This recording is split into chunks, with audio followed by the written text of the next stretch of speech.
So where we are in our exploration of the Dhammapada, this is just a little reminder that it's really one of the best known texts in the Pali Tipitaka.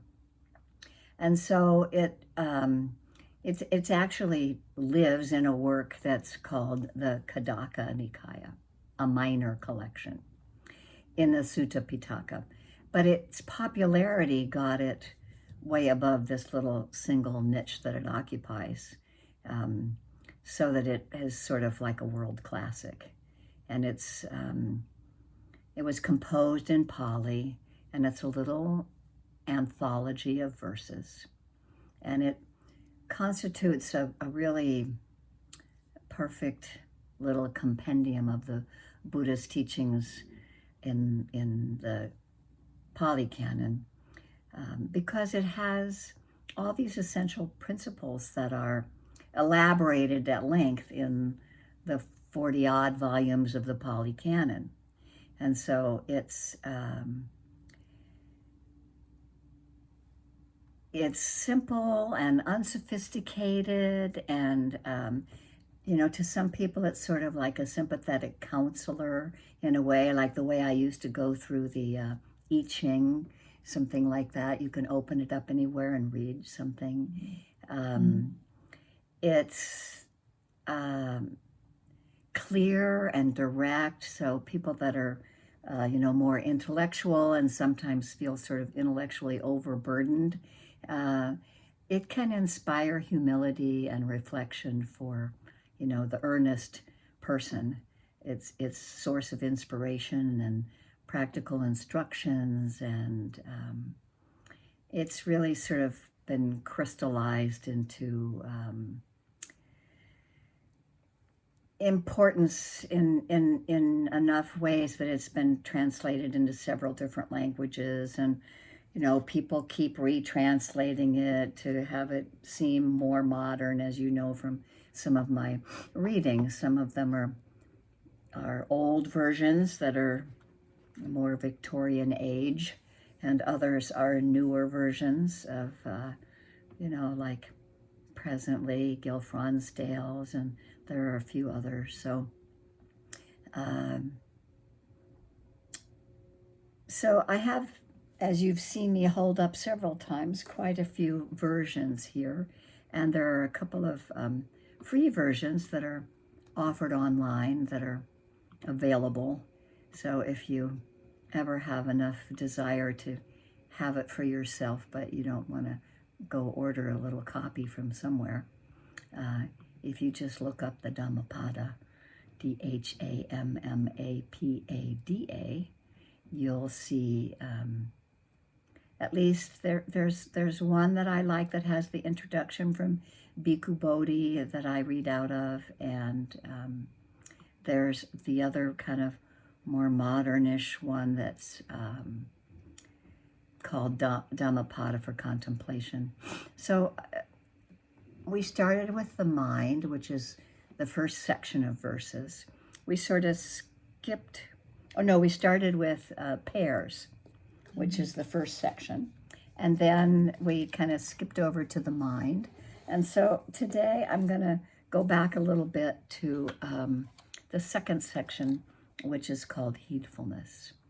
And then what I want to make time for, I think I made time for today, I hope, is to play a little bit of that interview that I repeatedly said I was going to play with Joseph Goldstein of talking about the Dhammapada. So we'll probably talk about heedfulness more than 1 week if I want to play that. But I want you to get an idea of what happens in, some call it wakefulness.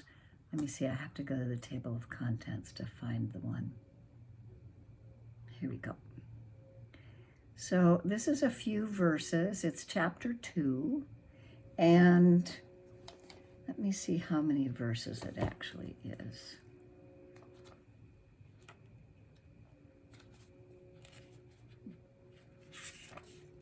I'm going to start from my little handy copy, but I didn't mark it this time because I was busy doing a few too many things before I came. I had too much going on today. It was that last minute thing of the blender exploding with my smoothie in it all over the kitchen counter and floor. That one was the one that sort of tested my equanimity today. And then after I cleaned it up off the floor and the counter, my elbow knocked the glass that was full with the smoothie in it onto the floor again. So I had to repeat this thing. So actually, that's a good example of I was not very heedful during that activity. What I was noticing, of course, was a lot of very fast frustration and anger that arose. And so I was using it as a practice while I was doing it, but the overwhelm of the emotion that occurred, it was enough to have me swear. So the other example that I was going to use has to do with something that's a little more easy to have space around, because I was in the shower and I had some thoughts occurring around what does heedfulness mean, how am I heedful, or how am I not heedful, how am I awake or not awake when something occurs. So I'm going to go up through this one, this is verses 21 to 32. So heedfulness is the path to the deathless.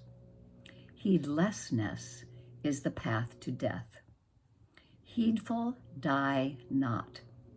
The heedless are as if dead already.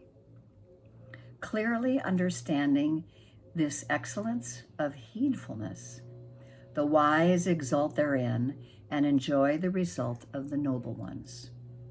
The wise ones, ever meditative and steadfastly persevering, alone experience nibbana, the incomparable freedom from bondage. Ever grows the glory of one who is energetic, mindful, and pure in conduct, discerning and self-controlled, righteous and heedful. I think that discerning, pure in conduct, discerning and self-controlled, that's what I was thinking about in the shower, because I managed in a conversation at breakfast to not say some things that I might have said that were unnecessary, probably not very kind. It was definitely not the right timing. If I thought it was important to say those things, that was not the right timing. And I managed to have enough renunciation and self-control to not say anything. And so then when I was in the shower, this idea of, well, what is heedfulness? And that's sort of, to me, a way of making these lofty ideals for monks to find freedom into something relevant to me in this body, in this lifetime of noticing, being aware, discerning, and self-control.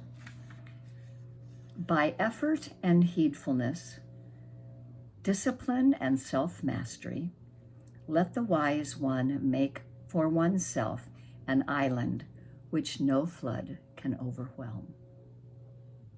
The foolish and ignorant indulge in heedlessness, but the wise one keeps their heedfulness as their best treasure. Do not give way to heedlessness. Do not indulge in sensual pleasures. Only the heedful and meditative attain great happiness. Now, we're householders, so it's a little bit different in how we are going to see indulging in sensual pleasures. But being meditative and not, keeping with the middle path, not overindulging in grasping and clinging in the sense pleasures of the eye, the ear, the nose, the tongue. Just as one upon the summit of a mountain beholds the groundings, even so, when the wise person casts away heedlessness by heedfulness and ascends the higher tower of wisdom, the sorrowless sage beholds the sorrowing and foolish multitude. So you can see what kind of translation this is from. Heedful among the heedless, wide awake among the sleepy, the wise person advances like a swift horse, leaving behind the weak jade. By heedfulness does Indra become the overlord of the gods. Heedfulness is ever praised, and heedlessness ever despised. So Indra was the ruler of the gods in the Indian mythology at the time. The monk who delights in heedfulness and looks with fear and heedlessness advances like fire, burning all fetters, small and large. The monk who delights in heedfulness and looks with fear at heedlessness will not fall. He is close to Nibbana. So I suppose there we also have to look at what the word fear actually means. Let me go to another more modern translation over here, in which it's called awareness. Heedfulness leads to the deathless. Heedlessness leads to death. Those who are heedful are fully alive, while those who are heedless are as if already dead. The wise, being fully alive, rejoice in heedfulness and abide delighting in this ability. The awakened ones, firm in their resolve, rigorously apply themselves and know freedom from all limitations, liberation, true security. Those who are energetically committed to the way, who are pure and considerate in effort, composed and virtuous in conduct, steadily increase in radiance. By endeavoring vigilance, restraint, and self-control, let the wise make islands of themselves, which no floods can overwhelm. Those who are foolish and confused betray themselves to heedlessness. The wise treasure the awareness they have cultivated as their most precious possessions. The wise treasure the awareness they have cultivated as their most precious possessions. Do not become lost in negligence. Do not become lost in sensuality. Heeding such counsel, the contemplative discovers profound release.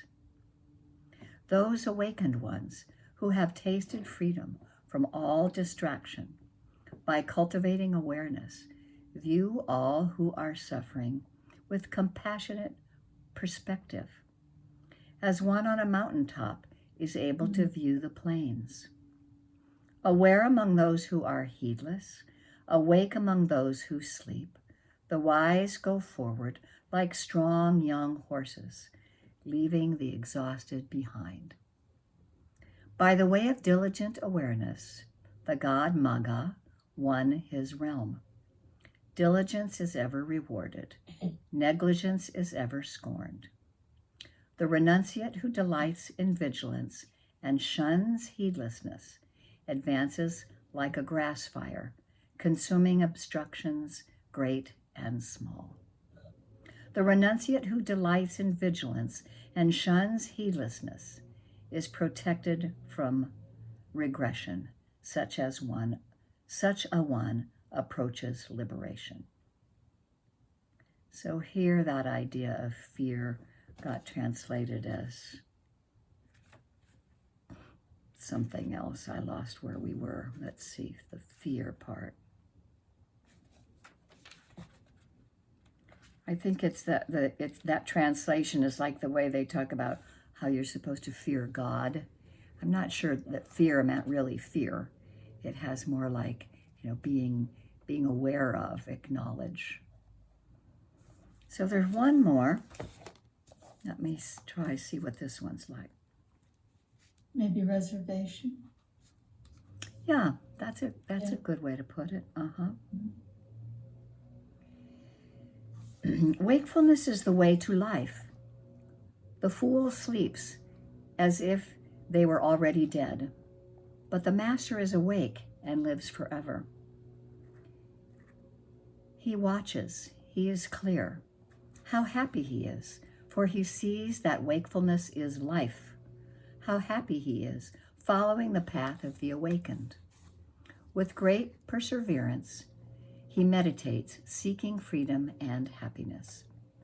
So awake, reflect, watch, work with, care and attention. Live in a way, and the light will grow in you. By watching and working, the master makes for himself an island which the flood cannot overwhelm. The fool is careless, but the master guards his watching. It is his most, I lost my place. It is his most precious treasure. He never gives up into desire. He meditates, and in the strength of his resolve, he discovers true happiness. One overcomes desire, and from the tower of wisdom, one can look down with dispassion upon the sorrowing crowd. From the mountaintop, one looks down on those who live close to the ground. Mindful among the mindless, awake while others dream, swift as the racehorse, one outstrips the field. By watching, Indra become king of the gods. How wonderful it is to watch. How foolish to sleep. The beggar who guards his mind and fears the waywardness of his thoughts. So this is basically referring to the monastics. The beggar who guards his mind and fears the waywardness of his thoughts. There's fear again. Burns through every bond with the fire of his vigilance. The beggar who guards his mind and fears his own confusion cannot fail. He has found the way to peace. So in that other version, leaving out the word fear, was the renunciate who delights in vigilance and shuns heedlessness, advances like a grass fire, consuming obstructions great and small. The renunciate who delights in vigilance and shuns heedlessness is protected from regression. Such a one approaches liberation. So it's interesting to have all of these different versions, because to me, as I let some of the teachings wash over me, especially when you're listening to suttas and things, there are, instead of trying to intellectualize around it, there are ways of just listening by allowing the words to flow over us and then seeing what words sort of pop out the most. So I'm going to read it one more time, and I want you to listen. This is Gil Fronsdale's version. I want you to listen with a kind of openness to just see what words pop out, and we can talk about it afterward for like how do those words wake up inside of you somewhere, or what kind of reaction or response do you hear to some of this? So here's the last one with Gil Fronsdale. In this, he calls it vigilance. Vigilance is the path to the deathless. Negligence is the path to death. The vigilant do not die. The negligent are as if already dead. Knowing this distinction, vigilant sages rejoice in vigilance, delighting in the field of the noble ones. Absorbed in meditation, persevering, always steadfast, the wise touch nirvana. the ultimate rest from toil. Glory grows for a person who is energetic and mindful, pure and considerate in action, restrained and vigilant, and who lives the Dhamma. Through effort, vigilance, restraint, and self-control, the wise person can become an island no flood will overwhelm. Unwise, foolish people give themselves over to negligence. The wise protect vigilance as the greatest treasure. Don't give yourself to negligence. Don't devote yourself to sensual pleasure. Vigilant and absorbed in meditation, one attains abundant happiness. Driving away negligence with vigilance, ascending the tower of insight and free of sorrow. A sage observes the sorrowing masses as someone standing on a mountain observes fools on the ground below. Vigilant among the negligent, wide awake among the sleeping. The wise one advances like a swift horse, leaving a weak one behind. With vigilance, Indra becomes the greatest of the gods. The gods praise vigilance, forever rejecting negligence. The monastic who delights in vigilance and fears negligence advances like a fire, burning fetters subtle and gross. The monastic who delights in vigilance and fears negligence is incapable of backsliding and is quite close to nirvana. So let's just take a moment and let those words settle in.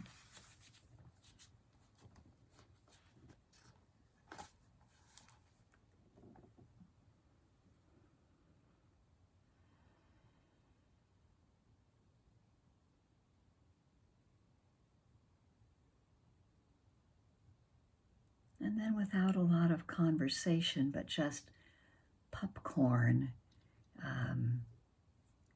I want you to just blurt out, undo your mic and blurt out the various words that you remember from any of those readings that had some influence on your heart and mind.